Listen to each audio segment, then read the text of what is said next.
నా పేరు భవ్య. నేను దయాన్ని పెళ్లి చేసుకున్నాను. మా ఇంట్లో యాక్సెప్ట్ చేయట్లేదని నేనే ఇష్టపడి పెళ్లి చేసుకున్నాను.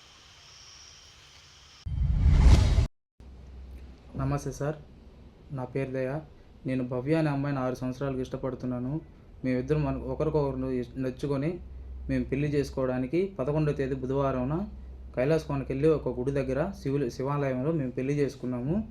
అక్కడి నుంచి నేరుగా ఎస్పీ సార్ ఆఫీస్ దగ్గరికి వెళ్ళి మేము అక్కడ మా ఇద్దరికి ప్రాణహాని ఉందని చెప్పి మేము అక్కడికి వెళ్ళి వాళ్ళ దగ్గర ఒక స్టేట్మెంట్ లాగా రాసుకొని మా ఇద్దరికి ఎలాగైనా మీరు రక్షణ కల్పించి మాకు ఒక మంచి చేయండి, ఒక న్యాయం చేయండి అని చెప్పి వెళ్ళాము.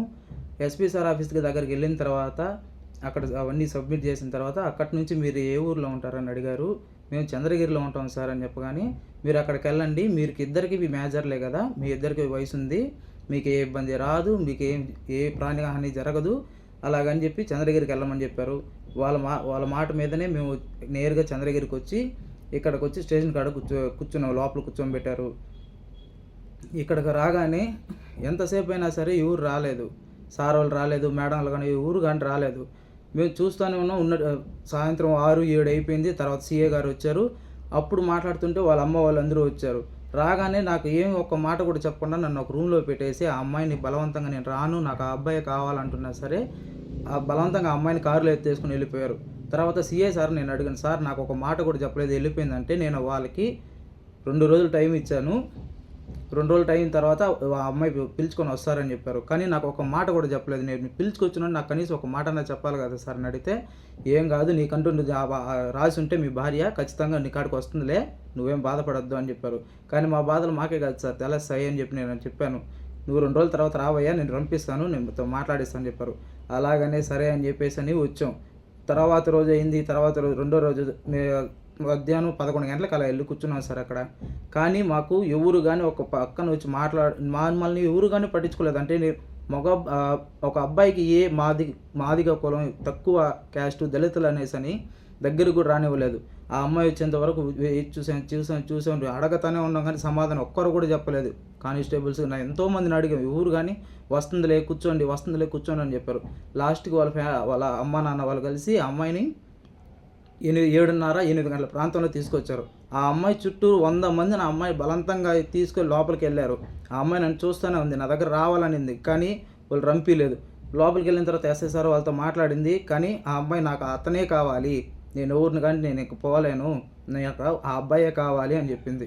తర్వాత సీఏ గారు నన్ను రమ్మని చెప్పారు లోపలికి. పోయి నేను ఆ అమ్మాయి నీతోనే వచ్చేస్తుందంట, నువ్వేమైనా మాట్లాడాలంటే మాట్లాడు అని చెప్పారు. నేను మాట్లాడిన సార్ ఆ అమ్మాయిని మా భార్యని నేను ఈరోజు తీసుకెళ్ళిపోతాను సార్ అని చెప్పాను. కానీ ఎంత మాట్లాడుతున్నా సరే ఆ అమ్మాయికి ఏదో ఒకటి నచ్చ చెప్పి ఆ అమ్మాయిని ఇంటికి పంపించాలని చూస్తున్నారే కానీ మాకు ఒక్కరు కూడా సరే న్యాయంగా మా పక్క నుంచి మాట్లాడిన వాళ్ళు ఊరు లేరు.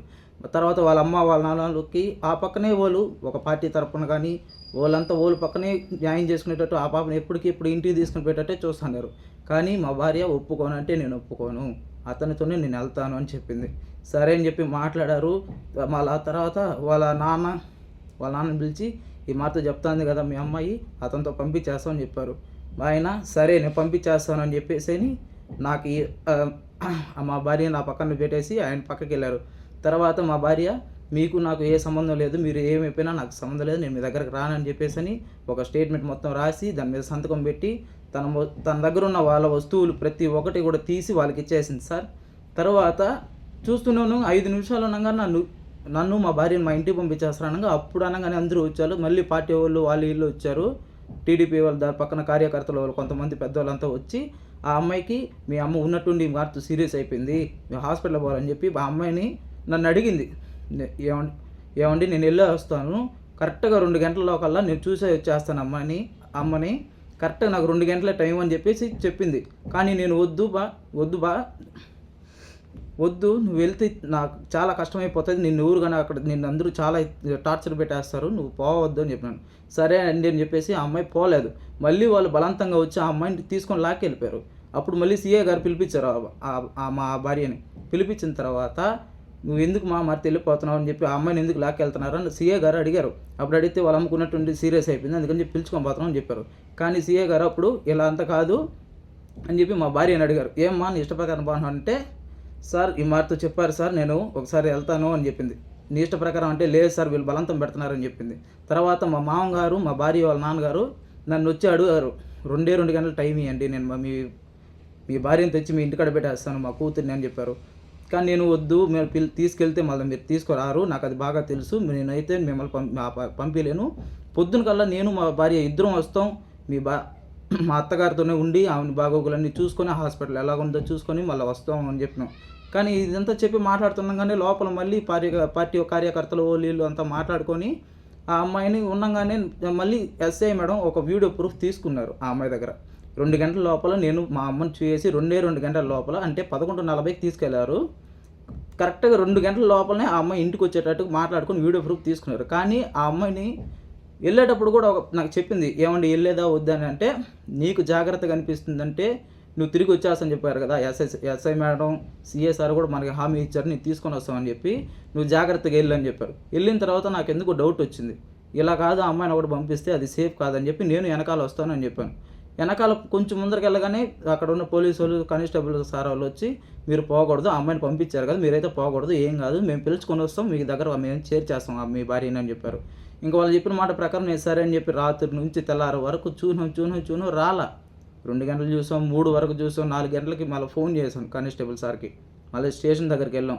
అక్కడి నుంచి ఆ రోజు నుంచి తర్వాత రోజు మొత్తం అంతా స్టేషన్ కాడ ఉన్నాం. రాత్రి 11 అయింది, 12 గంటల దాకా కూర్చున్నాం, ఒక్కరూ ఒక సమాధానం చెప్పలేదు. ఈరోజు వెళ్ళంగానే బయట కూర్చోండి మేము పిలిపిస్తాం, బయట కూర్చోండి పిలిపిస్తాం అని చెప్పారు. సార్ ఏంది సార్ పరిస్థితి, 2 గంటలు టైం ఇచ్చి పంపించారు, ఆ అమ్మాయి ఇంతవరకు రాలేదు, ఆ పరిస్థితి ఏందో నాకు అర్థం కాలేదు, ఆ అమ్మాయిని చాలా టార్చర్ పెడతా ఉంటారు సార్, నాకు భయంగా ఉన్నది, ఆ పాపకి ఏదైనా చేయించి చనిపోయిందంటే నేను ప్రాణాలతో ఉండలేను, నేను బతకలేను, నా వల్ల కాదు సార్ అని చెప్పి నేను బోర్ని ఏడ్చుకున్నాను. నచ్చదు నేనంటే, మాటకు ముందు నువ్వు ఒక మాదిగోడివి, నేను చంపేస్తాం అది ఇదని చెప్పి అన్నారు. సరే ఇట్లా కాదని చెప్పి నేను సార్ దగ్గర బలంగా అడిగాను, సార్ నాకు మా భార్య మాకు కావాలంటే అప్పుడు ఆ అమ్మాయి దగ్గర నుంచి వీడియో కాల్ నాకు చేపించిన తర్వాత ఆ అమ్మాయి మధ్యలో కూర్చుంటే చుట్టుపక్కలంతా వాళ్ళు బెదిరిస్తున్నారు, హాస్పిటల్లో ఉంది, ఎక్కడున్నావు అంటే, నేను ఈ మాటతో హాస్పిటల్కి వచ్చాను అనింది. నువ్వు జాగ్రత్తగా ఉన్నావు అంటే నేను జాగ్రత్తగా ఉన్నానని చెప్పింది. నువ్వు ఏ హాస్పిటల్లో అంటే నేను చెన్నైలో ఉన్నానని చెప్పింది.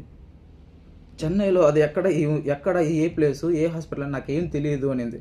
సర్లే మీ అమ్మకి హెల్త్ బాగాలేదని చెప్పి నేను తీసుకెళ్లారు మీ ఇంట్లో వాళ్ళు, నువ్వు ఇంతవరకు ఇంటికి రాలేదు, నేను ఏం చేయాలి, నేను ఎట్ట బాధపడా బతకాలా చచ్చిపోవాలని చెప్పి నేను అడిగిన.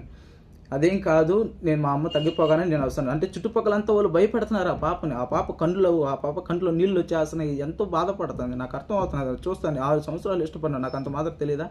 సరే అని చెప్పాను.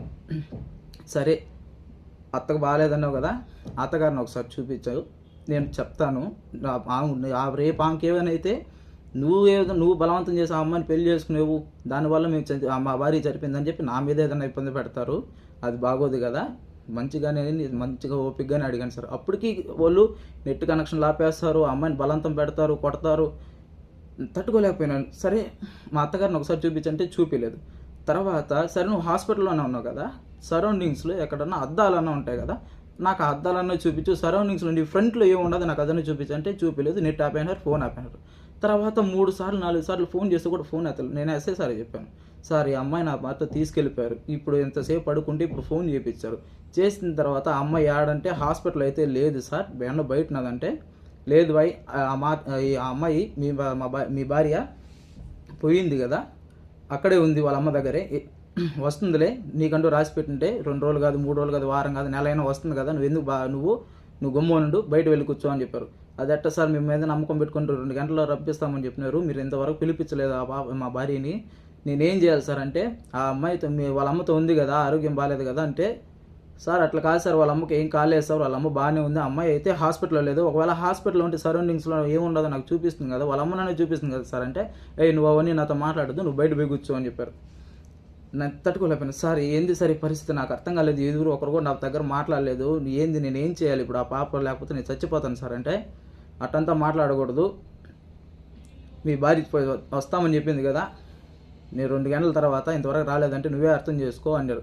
సార్ మీరు చెప్పినారు కాబట్టి నేను పంపించిన సార్, ఓలే బలంతంగా ఆ పాపను కొట్టి కార్లో వేసుకొని వెళ్ళినారు, నేను అప్పుడు కూడా మీకు చెప్పినాను కదా సార్ అంటే, తల్లిదండ్రులు నాకు కోపం ఉంటుందయ్యా, ఒక దెబ్బ కొడతారయ్యా, నువ్వు అవన్నీ పట్టించుకుంటే అట్టా, 20 సంవత్సరాలు కష్టపడి పెంచినారు కదా అన్నారు.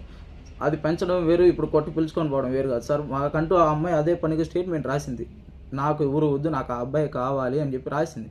కానీ మీరు మళ్ళీ ఆ పాప వాళ్ళ ఫ్యామిలీ పక్కనే మాట్లాడుతున్నారని చెప్పి నేను అడిగాను. నువ్వు అవన్నీ నాతో మాట్లాడొద్దు అని చెప్పారు. సరే సరే అని గమ్మున అయిపోయాను.